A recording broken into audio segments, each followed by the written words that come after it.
"Take that medal off, soldier." The judge's voice cut through the courtroom like a knife. But the tomb guard didn't move. He stood frozen, tall, proud, eyes locked straight ahead. "Did you hear me?" the judge barked. "Yes, sir," the soldier said quietly, "but with respect. This medal isn't mine to remove." The entire courtroom gasped. No one knew that in the next 3 minutes, this single act of defiance would end a man's career and restore the nation's faith in honor. The courtroom smelled of old wood and polished brass. Flags hung behind the judge's bench, their colors muted by years of dust and silence. Rows of grieving families filled the seats, mothers clutching folded flags, fathers holding pictures of sons they'd lost in battle. And there, in the center of it all, stood Sergeant Daniel Cole, one of the few remaining tomb guards at Arlington National Cemetery.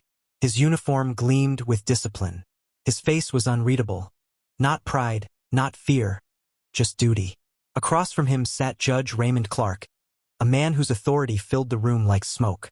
Stern, sharp, and unbending. He didn't see a hero. He saw a man who refused an order. "Sergeant Cole," the judge said, flipping through papers, "you stand accused of insubordination. You were ordered to remove your Medal of Honor during a state funeral and refused. Do you deny it?" "I don't, sir," the soldier said calmly. "Then explain yourself," Clark demanded. Cole took a breath. "Because the man we buried that day was the reason I earned it." The judge raised an eyebrow. "This court isn't here for sentiment, Sergeant. The military runs on obedience, not emotion." Cole's eyes flickered, just once. "With all due respect, sir, obedience without honor is just fear." A hush fell over the room. The judge's gavel slammed down. "Watch your tone, soldier." But Cole didn't back down. He'd stood guard through lightning storms, funerals, and silence so sacred it could break a man's heart. He wasn't about to. Cole stepped forward. His voice softened, but his words carried the weight of every fallen comrade. "When I guard that tomb, sir, I'm not guarding stone. I'm guarding brothers I couldn't bring home.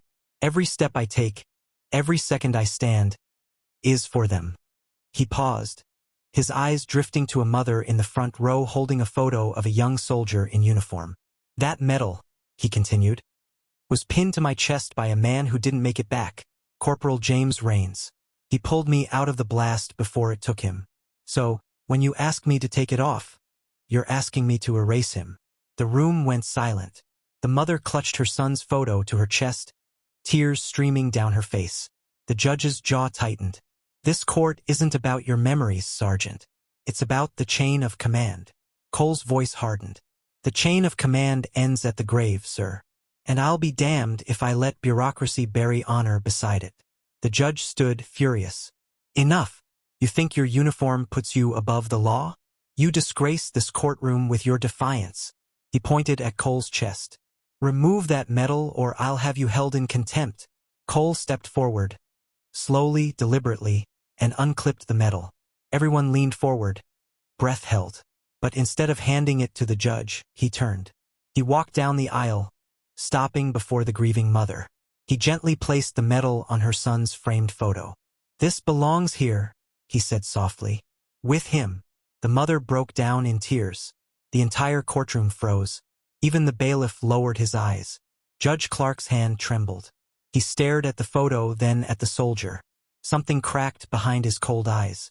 He whispered, almost to himself, "James Raines." Cole looked up. "You knew him?" The judge swallowed hard. "He was my son's best friend. My boy was in that same convoy." Cole blinked, stunned. "Sir, your son saved us that night." The judge's voice cracked. "They told me he didn't suffer." "He didn't," Cole said. He smiled, said to tell his father he'd done his duty. The courtroom was silent except for the soft sound of the judge's breath catching. His gavel hand lowered. The authority in his voice was gone, replaced by something raw and human. He sank into his chair. "Case dismissed," he whispered. "No man should be punished for carrying another's honor." Cole stood still for a moment, the silence deafening. Then, slowly, the families in the courtroom rose to their feet. One by one, they placed their hands over their hearts. No applause, no noise, just silent respect. The judge stood too, walked around his bench and faced Cole directly. He extended his hand, not as a judge but as a father. "Thank you for standing when I couldn't." Cole nodded, his voice low. "We all stand for someone, sir." Weeks later, Cole returned to the tomb of the unknown soldier. Rain poured down, thunder rolling across the sky, but he stood there motionless, as always. Pinned to his chest was a new medal freshly awarded. But beside it, tucked neatly into his pocket, was a folded note signed by Judge Clark, for guarding not just the unknown, but the forgotten. Sometimes the greatest battles aren't fought on the front lines. They're fought in rooms of silence, between honor and authority. And every so often, it's the quiet soldier who teaches justice what it truly means to stand tall. If the story moved you, subscribe and tell us in the comments who you stand for. Because sometimes, the bravest thing you can do is refuse to take off what you've earned.